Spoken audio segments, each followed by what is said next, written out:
പറഞ്ഞ ഒരു അൽഹംദുലില്ലാ പറഞ്ഞാൽ കിട്ടുന്ന പ്രതിഫലം അറിയോ? ഒരു അൽഹംദുലില്ലാ പറഞ്ഞാൽ കിട്ടുന്ന പ്രതിഫലം അറിയോ?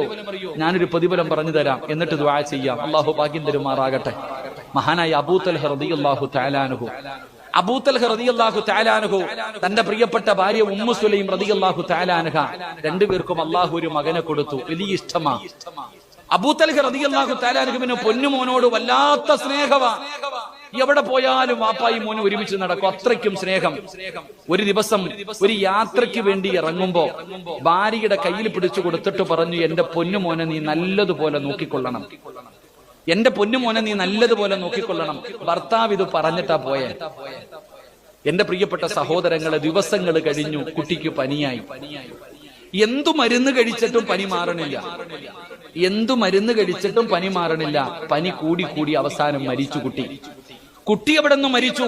ഉമ്മു സുലൈം റളിയല്ലാഹു തആല അൻഹ വീടിനകത്തിരുന്ന് കരയുകയാ. പടച്ചവനെ, ഭർത്താവ് നാട്ടിലില്ല, കുഞ്ഞു മരിച്ചു, എന്ത് ചെയ്യണം, എന്ത് ചെയ്യണം? എന്റെ പ്രിയപ്പെട്ടവരെ, അവസാനം അള്ളാഹുവിന്റെ പ്രവാചകൻ സല്ലല്ലാഹു അലൈഹി വസല്ലമ തങ്ങളുടെ മുന്നിൽ പോയിട്ട് പറഞ്ഞു, നബിയെ, മോൻ മരിച്ചുപോയി നബിയെ, ഇന്നാ ലില്ലാഹി വ ഇന്നാ ഇലൈഹി റാജിഊൻ. അള്ളാഹുവിന്റെ പ്രവാചകൻ അവിടെ നിന്ന് സമാധാനിപ്പിച്ചു. എന്നിട്ട് പറഞ്ഞു, ഉമ്മു സുലൈം പറ അൽഹംദുലില്ലാ. ഉമ്മു സുലൈം നീ പറ അൽഹംദുലില്ലാ. ഉമ്മു സുലൈം റളിയല്ലാഹു തആല അൻഹ അൽഹംദുലില്ലാ പറഞ്ഞു. തന്റെ പൊന്നു